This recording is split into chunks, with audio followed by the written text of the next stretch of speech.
तो आ गए हैं आज लेकर साइंस क्लास 10th का ऑब्जेक्टिव मॉडल पेपर लेकर आ चुके हैं। इससे डायरेक्ट लड़ेगा। तो चलिए इसे सॉल्व करते हैं। पहला नंबर सवाल आता है दर्पण की फोकस दूरी उसकी वक्रता त्रिज्या की कितनी होती है। तो यहाँ पे बोल रहा है वक्रता त्रिज्या बोलिए वक्रता केंद्र से लेकर दर्पण के बीच की दूरी बोलिए और इसके आधी होती है फोकस दूरी। यहाँ सी हो गया, यहाँ एफ हो गया, तो यहाँ पर ऑप्शन बी आपका सही हो जाएगा। तो अब सवाल नंबर 2 पे चलते हैं। ऑप्शन 2 में नेत्र लेंस की फोकस दूरी कम हो जाने से कौन सा दृष्टि दोष होता है। तो ध्यान से पढ़िए, नेत्र लेंस की फोकस दूरी कम हो जा रहा है। अब फोकस दूरी कम हो रहा है तो दूर के दिखाई नहीं देगा, तो दूर का नहीं दिखाई देने वाला तो निकट दृष्टि दोष में निकट का दिखाई देगा, दूर का दिखाई नहीं देगा। इसलिए प्रश्न नंबर 2 का सही आंसर ए हो जाएगा। ऑप्शन ए सही जवाब हो जाएगा। अब 3 नंबर में देखते हैं लघु पतन के समय परिपथ में विद्युत धारा का मान बहुत अधिक बढ़ जाता है। ऑप्शन सी आपका सही जवाब हो जाएगा। लघु पतन के समय विद्युत धारा का मान बहुत अधिक बढ़ जाता है, तो 3 का ऑप्शन सी सही हो जाएगा। 4 नंबर में चलते हैं। 4 निम्नलिखित में कौन सा पद विद्युत परिपथ में विद्युत शक्ति निरूपित नहीं कर सकते। विद्युत शक्ति का मान बता दें। I² R T हो गया हीट माने ऊष्मा का हो गया। इसमें अगर टी से आप डिवाइड दे देते हैं तो ये आ गया पावर का, टी से टी कैंसिल होता है, I² RT आ जाएगा। और यहाँ पर लेकिन आर का मान फिर आई का मान रख कर देखिएगा तो ये आ जाएगा, ये भी आ जाएगा, ये भी आ जाएगा, लेकिन ये नहीं आएगा। ऑप्शन बी आपका सही जवाब हो जाएगा। यहाँ पे पूछ रहा है नहीं निरूपित नहीं कर रहा है, तो ऑप्शन बी आपको निरूपित नहीं कर रहा है, तो 4 का ऑप्शन बी सही हो जाएगा। 5 नंबर में देखते हैं।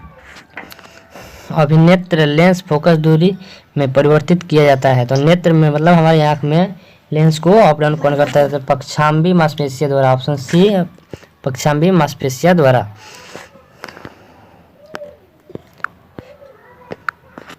चलो आगे नहीं, तो अब चलते हैं 6 नंबर सवाल पर। 6 नंबर निम्नलिखित में कौन सा ऊर्जा स्रोत और सौर ऊर्जा में के व्युत्क्रम नहीं हो सकता। तो ऊर्जा स्रोत सौर ऊर्जा का व्युत्क्रम नहीं हो सकता है, तो पवन ऊर्जा आपका सही जवाब हो जाएगा। 6 का ऑप्शन बी सही हो जाएगा। 7 नंबर में देखते हैं खिलौने में किस सेल का उपयोग किया जाता है। तो खिलौनों में सूखा सेल का उपयोग किया जाता है। 7 का ये आंसर हो जाएगा सूखा सेल, 7 का ए। अब 8 नंबर में देखते हैं प्रकाश की किरणें मन को भंग करती है। तो प्रकाश की किरणें सभी को पता होगी सीधे में, ये बहुत कम तरंग दैर्घ्य में इस तरह थोड़ा थोड़ा होता है, तो इसे हम लोग सीधा मान लेते हैं, इसलिए यह सीधी रेखा में चलती है। निम्नलिखित पदार्थों में चालक है कौन चालक है। निम्नलिखित पदार्थ में तो रबर तो चालक है नहीं, अभ्रक नहीं होगा, हीरा भी नहीं होगा, हीरा नहीं होगा लेकिन नहीं होगा, और लोहा होगा तो लोहा चालक होता है। लोहा को एक बार लाइन में सटा कर देखिएगा, एक छोर सटाइएगा, एक छोर अपने हाथ में रखिएगा, तब पता चल जाएगा कि चालक है या नहीं। मजाक कर रहे थे उस तरह कोशिश मत कीजिएगा, बहुत बड़ा झटका लग सकता है। किसी वस्तु का प्रतिबिंब नेत्र के किस भाग पर बनता है। तो किसी वस्तु का प्रतिबिंब नेत्र के किस भाग पर बनता है। तो रेटिना या इसको बोलते हैं दृष्टिपटल, रेटिना या इसको दृष्टिपटल बोलते हैं। और कैसा बनता है तो अभी आ रहा है तो बता दे रहे हैं, वास्तविक और उल्टा बनता है। कैसा बनता है, वास्तविक और उल्टा। 10 नंबर का हो जाएगा बी। 11 नंबर देखते हैं। निम्नलिखित में से किसका उपयोग लेंस बनाने के लिए नहीं किया जा सकता है। तो पारा को लेंस बनाने के लिए उपयोग नहीं किया जाता। हवा, पानी और कांच का उपयोग किया जा सकता है, लेकिन पारा का उपयोग नहीं किया जा सकता। किसी माध्यम में प्रकाश की चाल 2 × 10 के पावर, यहाँ पर 10 का पावर 8 होगा, गलती से प्रिंट हो गया है, 10 का पावर 8 होगा। 10 का पावर 8 मीटर पर सेकेंड, 10 का पावर 8 मीटर पर सेकेंड होगा। तो यहाँ पर इसका अपवर्तनांक हो जाएगा 1.5। 12 का ऑप्शन बी सही हो जाएगा। 12 का ऑप्शन बी। अब 13 का देखते हैं विभवांतर का SI मात्रक। तो कूलम हो गया आवेश का SI मात्रक, एम्पीयर हो गया धारा का, ओम का हो गया। ओम किसका SI मात्रक है, तो प्रतिरोध बोलिए, रेजिस्टेंस बोलिए, तो प्रतिरोध का ओम हो गया। तो बच गया वोल्ट, तो वोल्ट हो गया विभवांतर का। ऑप्शन यहाँ पर ऑप्शन बी आपका सही हो जाएगा। ऑप्शन बी आपका सही हो गया। अब 14 नंबर में देखिए किस वर्ण या रंग का तरंग दैर्घ्य सबसे बड़ा होता है। तरंग दैर्घ्य सबसे ज़्यादा लाल का होता है, इसलिए वो कम विचलित होता है। ज़्यादा तरंग दैर्घ्य और कम विचलन 14 लाल का ही होता है। 15 नंबर देखते हैं। अवतल दर्पण की फोकस दूरी होती है तो ऋणात्मक, अवतल दर्पण का पूछे तो ऋणात्मक, अवतल दर्पण का पूछे तो धनात्मक। 15 नंबर 16 में देखते हैं। 16 में न्यूक्लियस शब्द किसके द्वारा लिया गया है, तो रॉबर्ट ब्राउन के द्वारा लिया गया है। न्यूक्लियस रॉबर्ट ब्राउन के द्वारा लिया गया। 17 का ऑप्शन ए हो जाएगा। 18 का देखते हैं, निम्न में कौन अनवीनीकरण ऊर्जा का स्रोत नहीं है, अनवीनीकरण ऊर्जा का स्रोत नहीं है, तो यहाँ पर हो जाएगा बायोगैस। बायोगैस अनवीकरणीय ऊर्जा का स्रोत नहीं है। 18 का ऑप्शन सी आपका सही हो जाएगा। 18 का ऑप्शन सी। 19 नंबर देखते हैं, स्विच लगाए जाते हैं ठंडे तार में, गर्म तार में, भूयोजित तार में, इनमें से कोई नहीं। ठंडे तार को ही भूयोजित तार कहते हैं और ऑप्शन बी आपका हो जाएगा सही, गर्म तार में ही स्विच लगाया रहता है। 20 नंबर में हो जाएगा, यहाँ पर दर्पण सूत्र पूछ रहा है। दर्पण सूत्र इसमें से हो जाएगा ऑप्शन ए। ऑप्शन ए सही हो जाएगा। 1/v + 1/u = 1/f। 20 का ऑप्शन ए सही हो जाएगा। 21 का टिंडल प्रभाव प्रदर्शित करता है प्रकाश की प्रकीर्णन को। ऑप्शन डी, प्रकाश की प्रकीर्णन को टिंडल प्रभाव प्रदर्शित करता है। कोलाइडी विलयन में प्रकाश के प्रकीर्णन की घटना को ही टिंडल प्रभाव कहते हैं। कार्य करने की क्षमता को ऊर्जा कहते हैं। कार्य करने की क्षमता को ऊर्जा कहते हैं। ऑप्शन सी है। 22 का ऑप्शन सी आपका सही हो जाएगा। 23 नंबर में तो उत्तल दर्पण में प्रतिबिंब बनता है, तो उत्तल दर्पण में आभासी प्रतिबिंब बनता है। यहाँ पर आभासी प्रतिबिंब बनता है, तो ऑप्शन यहाँ पर सी भी सही हो जाएगा, वास्तविक और आभासी बनता है। और लेकिन 23 का बी और सी दोनों आंसर हो जाएगा। 24 का देखते हैं, प्रकाशीय के माध्यम कितने होते हैं, तो प्रकाश के माध्यम 2 होते हैं। प्रकाश के माध्यम सघन माध्यम, विरल माध्यम। प्रकाशीय माध्यम 2 होते हैं। डायनेमो परिवर्तित करता है यांत्रिक ऊर्जा को विद्युत ऊर्जा में, यांत्रिक ऊर्जा को विद्युत ऊर्जा। 25 के बी आंसर हो जाएगा। 26 का देखते हैं, किसी कार्य का अग्रदीप में प्रयुक्त दर्पण निम्नलिखित में कौन होता है, तो कार के बगल वाले में पूछिएगा तो अवतल दर्पण होता है। अवतल दर्पण यहाँ पर होता है। हम फटाफट डायरेक्ट आंसर बता रहे हैं क्योंकि आप लोगों के पास समय नहीं होगा। किस रंग का विचलन न्यूनतम होता है, ऊपर ही बताए हैं। कम विचलन और अधिक तरंगदैर्घ्य लाल का होता है। कम विचलन और अधिक तरंगदैर्घ्य लाल का होता है। 27 का ऑप्शन ए सही हो जाएगा। 28 का होता है, किस अभिक्रिया CuO + H2 + Cu + H2 किसका अपचयन हो रहा है, तो यहाँ पर अपचयन पूछ रहा है। ध्यान से देखिएगा, तो यहाँ पर अपचयन पूछ रहा है, तो अपचयन हो जाएगा H2 का। और भले उपचयन पूछ रहा है तो उपचयन H2 का हो जाएगा। अपचयन पूछता है तो Cu का होता है। यहाँ पर ऑप्शन बी आपका सही जवाब हो जाएगा। ऑप्शन बी है सोडियम। तो सोडियम का होता है 11 तो 2 + 8 हो जाएगा। 2 + 8 + 1, तो बाहरी में 1 हो गया। तो यहाँ पर आपका बाहरी संयुक्ता या बाहरी संयुक्ता पूछे या बाहरी ऑर्बिटल में, चाहे बाहरी कक्ष में इलेक्ट्रॉन की संख्या पूछे, तो ये सेम एक ही बात है। तो यहाँ पर ऑप्शन ए आपका सही हो जाएगा। 29 का ऑप्शन ए सही जवाब हो जाएगा। ऑप्शन ए, कौन सी गैस ओजोन परत में छेद के लिए उत्तरदायी होता है, तो ओजोन परत को छेद ना H2 कर सकता है, ना नाइट्रोजन कर सकता है, ना मीथेन कर सकता है। तो यहाँ पर CFC क्लोरोफ्लोरोकार्बन ही ओजोन परत को छेद कर सकता है। 32 नंबर में देखते हैं, आवर्त सारणी में कितने वर्ग होते हैं, तो आवर्त सारणी में 18 वर्ग होते हैं। आवर्त सारणी में 18 वर्ग होते हैं। 39 में देखें तो फेरस सल्फेट क्रिस्टल का रंग क्या होता है, तो फेरस सल्फेट का हरा होता है। फेरस सल्फेट का रंग का क्रिस्टल के रंग का हरा होता है। आधुनिक आवर्त सारणी में कौन आवर्त अभी तक अधूरा है, वह होगा यहाँ पर 7वां होगा आपका। 7वां आंसर होगा। 7वां आवर्त सारणी अभी अधूरा है। 7वां ऑप्शन 34 का ऑप्शन डी हो जाएगा। 35 COOH अभिक्रिया का मूलक को क्या कहते हैं, तो कार्बोक्सिलिक अम्ल। कार्बोक्सिलिक अम्ल, तो यहाँ पे केवल अम्ल दिया है या कार्बोक्सिलिक अम्ल दे सकता है। 35 का ऑप्शन बी सही हो जाएगा। 35 का ऑप्शन बी आपका सही हो जाएगा। अभी तक ज्ञात तत्वों की संख्या कितनी होती थी, 114 है। अभी तक टोटल 114 तत्व ज्ञात हुए हैं। पेंसिल बनाने में कार्बन का अपरूप का उपयोग किया जाता है, तो यह पेंसिल बनाने में होता है, किसका उपयोग होता है, तो ग्रेफाइट का। पेंसिल बनाने में ग्रेफाइट का उपयोग होता है। पेंसिल बनाने में ग्रेफाइट का उपयोग होता है। सिनेबार अयस्क है, सिनेबार अयस्क है, पारा का होता है। सिनेबार पारा का अयस्क होता है, तो यहाँ पर पारा नहीं दिया है, पारद दिया है, तो पारद मार सकते हैं। पारा का होता है। हीलियम परमाणु के बाहरी कक्षा में इलेक्ट्रॉन की संख्या क्या होती है? तो हीलियम 2 है, हीलियम की परमाणु संख्या 2 होती है, तो 12 में भी 2 ही होगा। 40 का भी है, 40 का भी सही आंसर हो जाएगा। 41 का देखते हैं, असंतृप्त हाइड्रोकार्बन जिनमें कार्बन कार्बन परमाणु के बीच त्रिआबंध होते हैं वे कहलाते हैं। 3 आबंध हैं, तो सी ट्रिपल बॉन्ड सी, इनके बीच क्या होगा? तो इसे कहते हैं अल्केन, अल्कीन, अल्काइन। तो option B alkyne, option B alkyne हो जाएगा। 41 का ऑप्शन बी सही हो जाएगा। अल्काइन बोलते हैं, 3 बंधन हो तो अल्काइन बोलेंगे। ग्लूकोज के अणु में ऑक्सीजन के कितने परमाणु होते हैं? ग्लूकोज के एक अणु में ऑक्सीजन के कितने परमाणु होते हैं? तो 6 परमाणु होते हैं। ग्लूकोज का आपको सूत्र मालूम होना चाहिए, बहुत इंपॉर्टेंट है, C6H12O6 होते हैं। सॉरी, शुद्ध जल का पीएच मान क्या होता है? शुद्ध जल का पीएच मान 7 होता है लगभग। शुद्ध जल का पीएच मान, शुद्ध जल उदासीन होता है, न अम्लीय होता है, न क्षारीय होता है, तो इसलिए उदासीन का 7 होता है। 8 में एक घोल नीले लिटमस पत्र को लाल कर देता है, घोल का पीएच मान, नीले लिटमस पत्र को लाल कर देता है, कौन करता है? नीले लिटमस पत्र को लाल एसिड करता है, और एसिड का लेकिन पीएच मान होता है 7 से कम होता है। तो 7 से कम, ये 7 से ज़्यादा, ये भी 7 से ज़्यादा है, तो यहाँ पर ऑप्शन ए आपका सही जवाब हो जाएगा, ऑप्शन ए। 2 ऑप्शन 44 का ऑप्शन ए हो जाएगा। बेंजीन का अणुसूत्र क्या है? यहाँ देखिए, यहाँ पर 3 ऑप्शन ही दिखाई दे रहा है, इसी में हो जाएगा आपका। बेंजीन का अणुसूत्र क्या होता है? तो C6H6 होता है। बेंजीन का सूत्र फिगर बता रहे हैं, इस तरह होता है। ये बेंजीन का हो गया फिगर।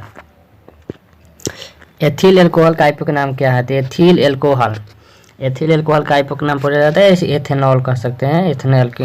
इसका सफिक्स जाके देखिएगा तो ऑल आता है, OL।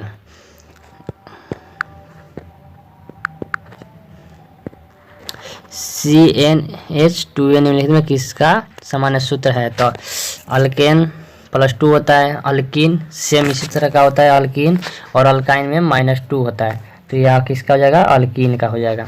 ऑप्शन बी आपका सही जवाब, अल्कीन। लोहे की परमाणु संख्या क्या होती है? तो 26 या 1 से 30 तक आपको याद होना चाहिए। 1 से 30 तक तत्वों का नाम, सिंबल और परमाणु संख्या याद होना चाहिए। तो 48 का ऑप्शन बी सही हो जाएगा। इसे आयरन कहते हैं। स्टेनलेस स्टील में लोहा और कार्बन के तत्व के अन्य तत्व रहते हैं, अलावा अन्य तत्व है निकेल और क्रोमियम रहता है। ऑप्शन सी सही जवाब हो जाएगा आपका। पीतल एक मिश्र धातु है, पीतल एक मिश्र धातु होता है। निम्नलिखित में यही कौन अम्ल है? तो H2SO4 अम्ल है, ये क्षार हो जाएगा, और ये उदासीन लगभग हो जाएंगे, तो H2SO4 क्षार है। ना H2SO4 अम्ल होगा, H2SO4 अम्ल होगा। निम्नलिखित में से कौन विस्थापन अभिक्रिया का एक उदाहरण है? तो विस्थापन अभिक्रिया का एक उदाहरण हो जाएगा Fe+CuSO4, FeSO4+Cu। ऑप्शन सी आपका सही जवाब हो जाएगा। ये उदाहरण याद रखिएगा, क्योंकि विस्थापन अभिक्रिया का पूछता है, तो उसमें ये इसका डेफिनेशन और यह एग्जाम्पल दे दीजिएगा, तो आपका 2 नंबर कंफर्म हो जाएगा। सिल्वर क्लोराइड का रंग क्या होता है? तो सिल्वर क्लोराइड पूछ रहा है तो श्वेत होगा, और सिल्वर ऑक्साइड पूछता तो हरा होगा, तो इसका सही ऑप्शन हो जाएगा डी, ऑप्शन डी सही हो जाएगा, ऑप्शन डी। 554 में देखते हैं निम्नलिखित में लॉन कौन है? लॉन, तो लॉन NaCl लॉन होगा, NaCl, यहाँ पर Cl लिखा गया है, तो NaCl लॉन होगा आपका, NaCl लॉन है। निम्नलिखित में कौन अलैंगिक जनन की विधि है? तो विखंडन, मुकुलन, द्विखंडन, तीनों ही अलैंगिक जाता है। जिसमें लैंगिक संलयन हो उसे लैंगिक कहते हैं, जिसमें बिना लैंगिक के हो उसे अलैंगिक कहते हैं। तो यहाँ पर ऑप्शन डी इनमें से सभी हो जाएगा आपके लिए। रंध्र का मुख्य कार्य होता है, रंध्र का मुख्य कार्य क्या होता है? तो रंध्र का मुख्य कार्य होता है ऑप्शन डी, गैस का विनिमय और वाष्पोत्सर्जन। वाष्प का उत्सर्जन, जिसमें भाप लेकिन उस टाइप का, लेकिन पानी निकलता है वहाँ से, और गैस में निकलता है। गैस कौन निकलता है? तो O2 निकलता है, O2 गैस निकलता है वहाँ से, ऑक्सीजन। इनमें से किसके उपस्थिति के कारण रक्त लाल दिखाई देता है? रक्त लाल दिखाई देता है किसके कारण? तो हीमोग्लोबिन के कारण। ऑप्शन सी आपका सही जवाब हो जाएगा। हीमोग्लोबिन के कारण ही आपका रक्त लाल दिखाई देता है, खून लाल दिखाई देता है। 58 में देखिए, पौधों और पशुओं की कोशिकाओं को वैज्ञानिक अध्ययन क्या नाम दिया है? तो यहाँ पर कोशिका है तो कोशिका विज्ञान होगा यहाँ पे। 58 का बी हो जाएगा। 59 नंबर देखते हैं, एक कोशिकीय शैवालों में जल का परिवहन होता है। तो एक ही कोशिका से बना हो इसे कोशिकीय कहते हैं। तो इसमें जल का प्रवाह या भोजन का प्रवाह विसरण के द्वारा होता है, विसरण के द्वारा। 59 का ऑप्शन सी सही जवाब हो जाएगा। 60 नंबर में देखते हैं, अमीबा अपना भोजन कैसे पकड़ता है? तो अमीबा फुटपाथ के द्वारा या कूटपालिक के द्वारा करता है। निम्न से कौन पिट्यूटरी ग्रंथि से निकलने वाला हार्मोन है? तो इंसुलिन पिट्यूटरी से निकलता है, इंसुलिन। 61 का ऑप्शन सी हो जाएगा। ऑक्सीजन एक प्रकार का हार्मोन है, ऑक्सीजन एक प्रकार का हार्मोन है और एक नर हार्मोन है। ये पूरा ला दे। एक नर हार्मोन है टेस्टोस्टेरोन, यहाँ पर टेस्टोस्टेरोन हो जाएगा। ऑप्शन डी आपका सही हो जाएगा। Option D. 63 का ऑप्शन डी सही हो जाएगा। 64 में चिपको आंदोलन किससे संबंधित है? चिपको आंदोलन वन संरक्षण से, जहाँ पे लोग वृक्ष से पेड़ पौधों से चिपक जाते थे, बोल रहे थे वृक्ष के साथ मुझे भी काट दो। तो इसी प्रकार से चिपको आंदोलन चला था। कार्बन डाइऑक्साइड एक गैस है, तो कार्बन डाइऑक्साइड एक ग्रीन हाउस का गैस है, ग्रीन हाउस का गैस है। ऑप्शन बी आपका सही जवाब हो जाएगा। इनमें कौन अपमार्जक के उदाहरण है? Option C. हो कितने पे थे हम लोग? मनुष्य अपमार्जक यहाँ हो गया था, अभी रहा मनुष्य में एंटीजन ए तथा बी रक्त में कहाँ पाए जाते हैं? ठीक है, आरबीसी की सतह पर। आरबीसी की सतह पर पाया जाता है, आरबीसी की सतह पर पाया जाता है। तो मनुष्य में सूंघने की क्षमता को नियंत्रित करता है घानेन्द्रिय पाली। क्या होता है? घानेन्द्रिय पाली। ऑप्शन बी आपका सही हो जाएगा। घानेन्द्रिय पाली मनुष्य को सूंघने की क्षमता को नियंत्रित करता है।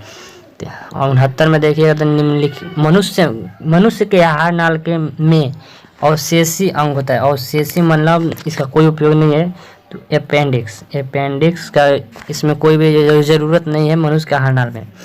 तो 69 का हो जाएगा ऑप्शन बी सही जवाब हो जाएगा।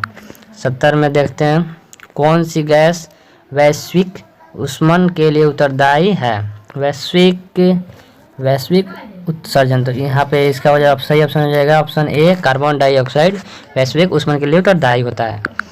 पित्त रस से स्रावित होता है। पित्त रस कहाँ से स्रावित होता है? पित्त रस अग्नाशय से स्रावित होता है। पित्त रस अग्नाशय से स्रावित होता है।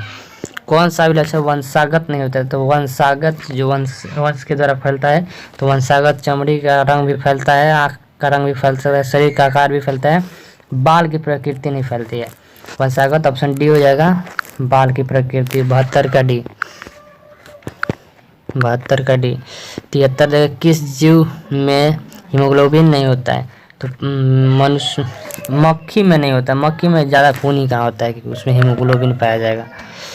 निम्नलिखित में कौन टिपिन्स एंजाइम का कार्य करता है? प्रोटीन को पचाने के लिए टिपिसन एंजाइम कार्य करता है। प्रोटीन को पचाने के लिए 74 का ऑप्शन सी सही हो जाएगा। 75 का देखिए, 75 का बस इतना ही है का। मुख गुहा में आहार का कौन सा भाग का पाचन होता है? मुख गुहा में आहार का कौन सा भाग का पाचन होता है? कार्बोहाइड्रेट। मुख गुहा में कार्बोहाइड्रेट का पाचन होता है। मुख गुहा में कार्बोहाइड्रेट का पाचन होता है। ऑप्शन बी आपका सही जवाब हो गया।